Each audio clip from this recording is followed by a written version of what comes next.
नमस्कार दोस्तों, बासु क्लासेस में आप सभी का स्वागत है। इस YouTube चैनल पे हम लोग बीपीएससी मेंस में मैथ्स ऑप्शनल से जो भी सवाल पूछे गए हैं उन सब का हम लोग यहाँ सॉल्यूशन और डिस्कशन देखते हैं।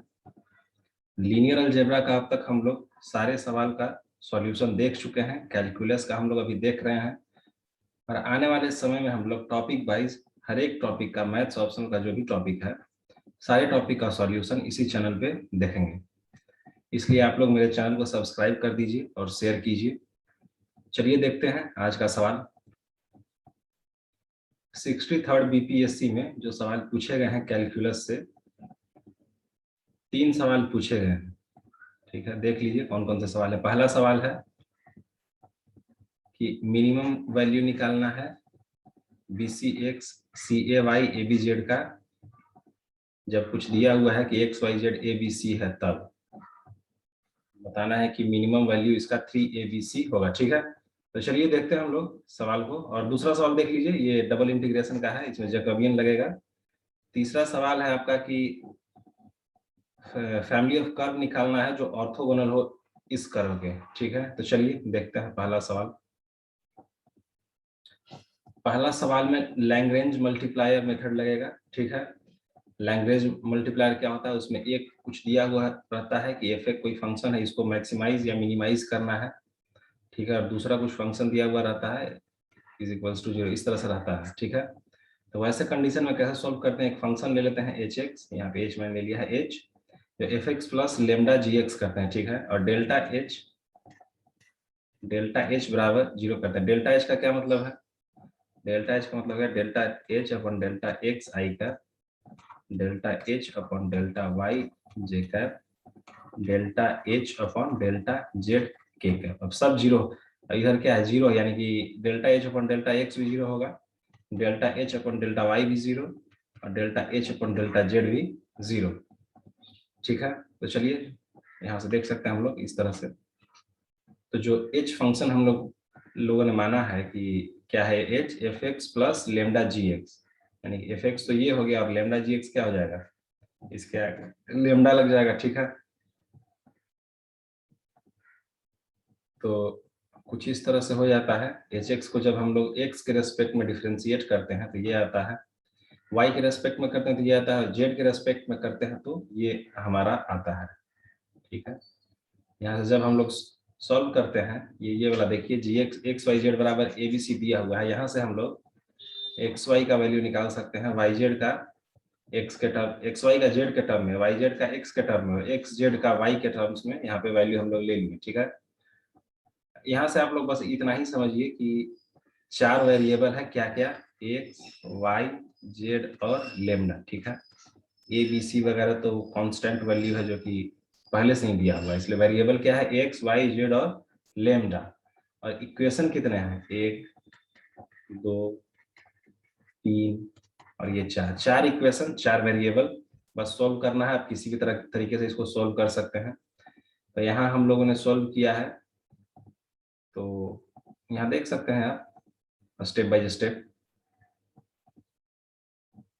तो यहाँ से सोल्व करने के बाद अपना आ जाता है z बराबर c, x बराबर a, यहाँ से आ जाता है, हाँ ठीक है, z बराबर c, x बराबर a और y बराबर b वैल्यू आ जाता है। ठीक है, और जब इसको हम पहले वाले जो जिसको हमें मिनिमाइज करना था, जैसे देख लेते हैं क्वेश्चन पेपर फिर से, यहाँ पे B C X C A Y और ए बी जेड को मिनिमाइज करना था। यहाँ पे x के जगह पे a वैल्यू आ गया, तो यहाँ पे अगर हम लोग a डालेंगे तो क्या हो जाएगा, ए बी सी प्लस, अगर यहाँ पे y के जगह पे b डालेंगे तो क्या आ जाएगा, फिर से ए बी सी प्लस, यहाँ पे z के जगह पे c डालेंगे तो फिर से एक टर्म आ जाएगा ए बी सी, 3 बार ए बी सी जोड़ देंगे 3 AB C, ये हो गया अपना आंसर, और यही प्रूफ भी करना था। ठीक है,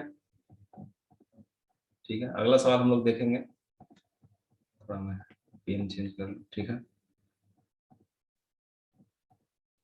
चलिए अगला जो सवाल है पहले यहाँ देख लीजिए, ये दिया हुआ है। ठीक है, इसको यहाँ से कट कर लेते हैं, ये है अपना सवाल। ठीक है,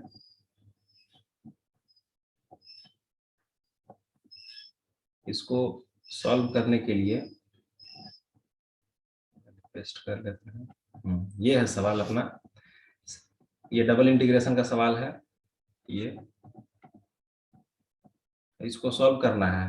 अब अगर सीधे सीधे देखें तो कुछ इसमें पता नहीं चल रहा है कैसे सॉल्व किया जाए। ठीक है, तो हम लोग को यहाँ पे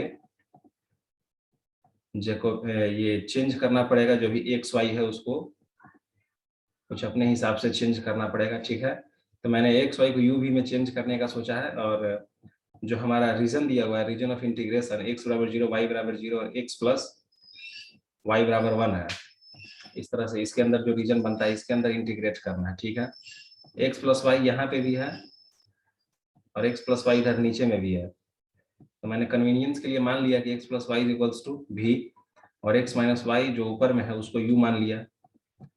अब आप इसको जानते होंगे कि इसको कैसे, दो वेरिएबल है एक्स वाई, उसको दो अलग वेरिएबल यू भी में अगर ट्रांसफॉर्म करना है तो जैकोबियन लगाते हैं। ठीक है, देखिए कैसे लगता है, वेरिएबल चेंज कैसे होता है। यहाँ से आप देख सकते हैं कि एक्स माइनस वाई बराबर यू और एक्स प्लस वाई बराबर भी है, तो एक्स को यू भी के टर्म्स में और वाई को यू भी के टर्म्स में इस तरह से लिख सकते हैं। उसके बाद जो हमारा जो ये रीजन था x बराबर 0, y बराबर 0 और x प्लस वाई बराबर 1, इसको कोशिश करते हैं कि u और v के टर्म्स में लेके आ जाए। तो x बराबर 0, x क्या है u plus v upon 2, x बराबर 0 जब करते हैं तो हमारे पास आता है u बराबर minus of v। Region of integration हम लोग चेंज करना है, चेंज ऑफ वेरिएबल के साथ साथ रीजन ऑफ इंटीग्रेशन भी चेंज हो जाएगा। ठीक है, जब y बराबर 0 ये है तो y बराबर 0, y क्या है हमारे पास v minus U upon 2, v minus U upon 2। तो ये एक तरह से क्या हो गया, अगर y बराबर 0 यानी v minus U upon 2 is equals to 0, यानी कि v is equals to u।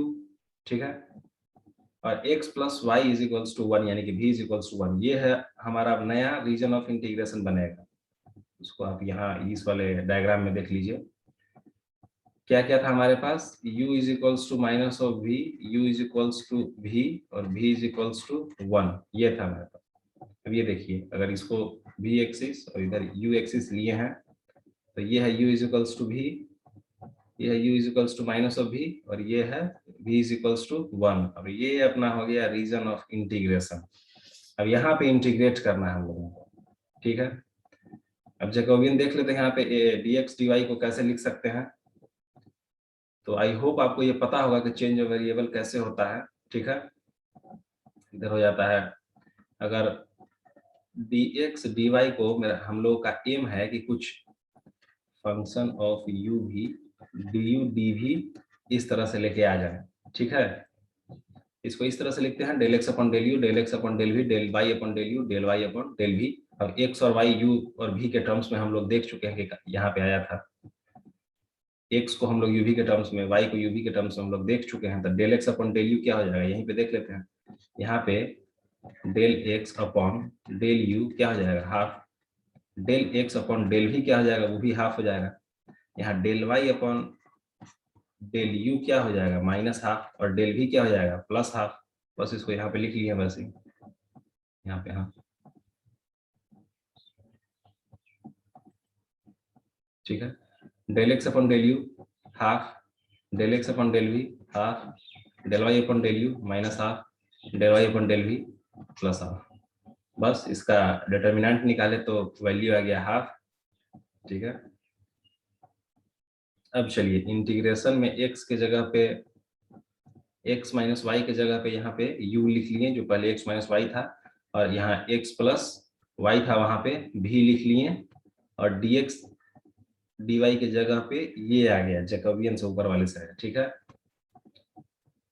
तो बस यहाँ पे अब लिमिट लगाना है, ये रीजन ऑफ इंटीग्रेशन अपना आ गया।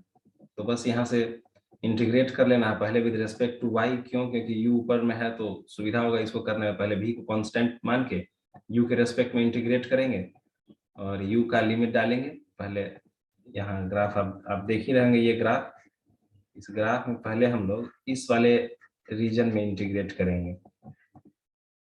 ये क्या है, v is equals to 0, sorry ये गड़बड़ हो गया था। ठीक है, ये देखिए इस वाले रीजन में ये जो ये वाला रीजन है पहले इसमें इंटीग्रेट करेंगे, ठीक है, ठीक है। ये है v और ये है u, ठीक है। ये है v इज इक्वल्स टू 1, ये है u is equals to minus of v, ठीक है। इस वाले रीजन में इंटीग्रेट किया है हम लोगों ने यहाँ पे, आप लोग देख सकते हैं कैसे हुआ है। स्क्रीनशॉट ले लें, देख लें अच्छे से पॉज करके। तो यहाँ से इंटीग्रेट करने के बाद हमारे पास ये आंसर आता है, ठीक है। अब हमारा दूसरा रीजन जो बच गया उसमें देख लेते हैं कैसे इंटीग्रेट होगा। ये वाला रीजन है, v इज इक्वल्स टू 1 था, u is equals to v, जो रीजन ये बच गया। अब इसमें हम लोग इंटीग्रेट कर रहे हैं, देख लीजिए u इज इक्वल्स टू 0 से u is equals to v is equals to 0 से v इज इक्वल्स टू 1। तो स्टेप बाय स्टेप आप देख सकते हैं, यहाँ से ये स्टेप, इसके बाद ये, फिर ये, इस तरह से जो हमारे पास इस वाले पार्ट का इंटीग्रेशन आता है, ये आता है। और पहले वाले पार्ट का देख लेते हैं क्या था। पहले वाले पार्ट का आप देखेंगे तो इसका जस्ट निगेटिव था, एडिटिव इनवर्स था, ठीक है। ये तो दोनों को जब हम लोग जोड़ते हैं तो टोटल हमारे पास 0 आता है इंटीग्रेट करके, ठीक है। तो इसका मतलब कि हमारा जो पहले ये फंक्शन दिया हुआ था उसका इंटीग्रेशन क्या हो जाएगा, 0 है, ठीक है। अगले सवाल की ओर चलते हैं हम लोग।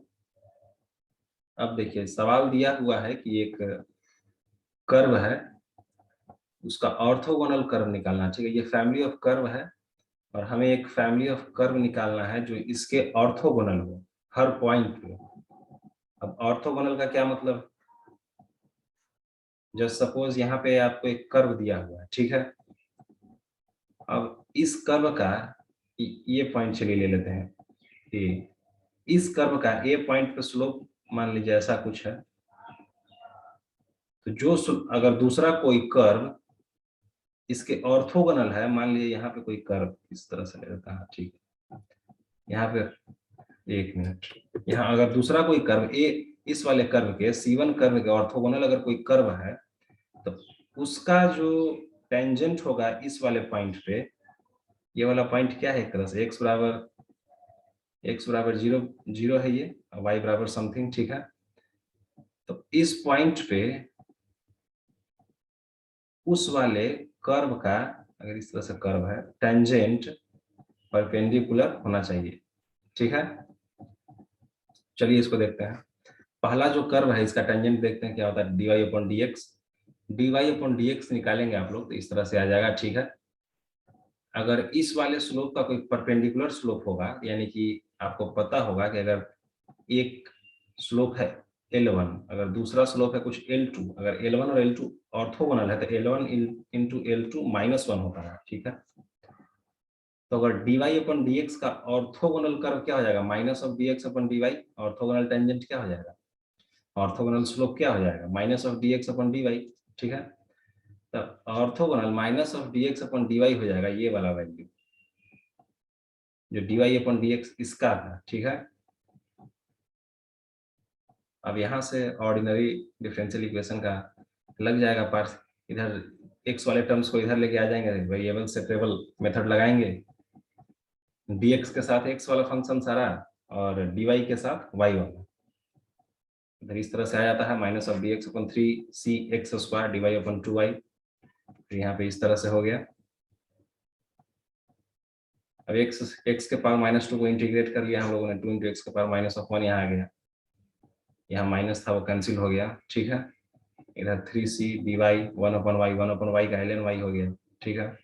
इधर एक कांस्टेंट आ गया। अगले स्टेप में ln a हम लोगों ने लिख लिया कैपिटल A की जगह, ये भी कांस्टेंट है, ये भी कांस्टेंट है, कोई दिक्कत नहीं है।